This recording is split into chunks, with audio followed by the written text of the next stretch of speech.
Hello বন্ধুরা, বহুদিন বিশেষ কারণের জন্য ভিডিও বানাতে না পারলেও অবশেষে এমন একটি খুশির খবর সম্প্রতি বিজ্ঞানী মহলকে বিশেষভাবে সাড়া জাগিয়েছে, তাই আবারও ভিডিও বানাতে উৎসাহিত হলাম।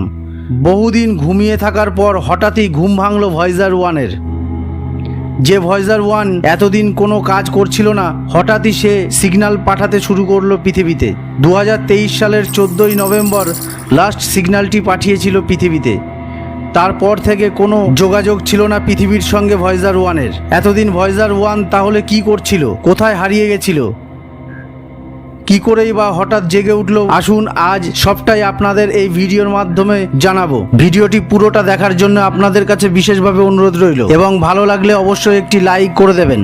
বন্ধুরা, আপনাদের সাথে আমি মহাদেব ভট্টাচার্য, আর আপনারা দেখছেন দেশ বিদেশ অফিসিয়াল বাংলা ইউটিউব চ্যানেল।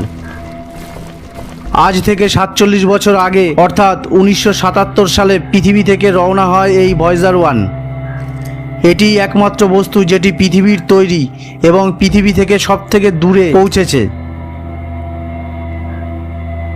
এত বছর সিগন্যাল আদান প্রদান মোটামুটিভাবে ঠিকই ছিল, কিন্তু 2023 সালে বিজ্ঞানীরা বুঝতে পারে একটি বিশেষ চিপ ঠিকমতো কাজ করছে না। কারণটা খুবই স্বাভাবিক।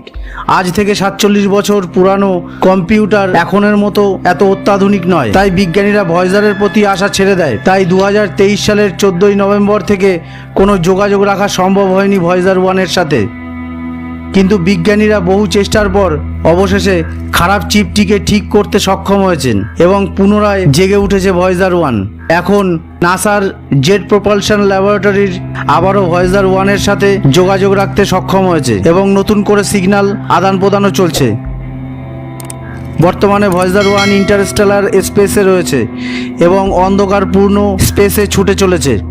আজ এই পর্যন্ত, দেখা হবে পরের ভিডিওতে। ভালো থাকবেন, ধন্যবাদ।